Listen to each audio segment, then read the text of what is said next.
Alors, voici une analyse d'élan qui va vous permettre de mieux comprendre la slice et surtout comment la diminuer ou l'effacer complètement de votre jeu.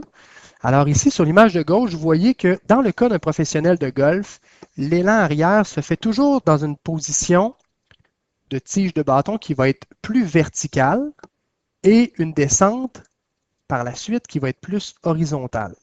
Okay, donc vous allez voir ici, à la descente, le bâton va se coucher derrière, ce qui fait que la nouvelle position plus couchée va vous permettre d'arriver à l'impact sur une trajectoire qui est plus intérieure-extérieure, qui est plus susceptible de frapper une balle en draw ou en hook plutôt qu'en slice. Alors, la majorité des amateurs de golf vont faire l'élan inverse, c'est-à-dire qu'ils vont coucher le bâton dans la montée et revenir sur une trajectoire de bâton qui va être beaucoup plus verticale.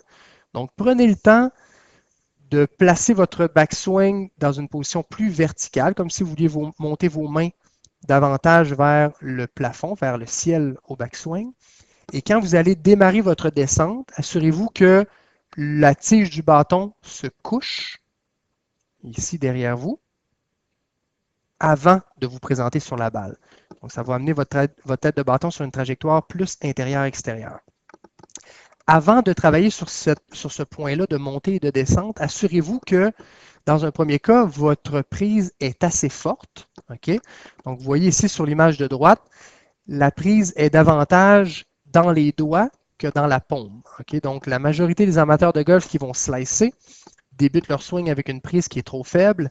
Donc, on veut l'inverse, évidemment. Donc, vous voyez la main gauche, principalement, ici, la main du haut, qui est beaucoup plus tournée vers l'intérieur.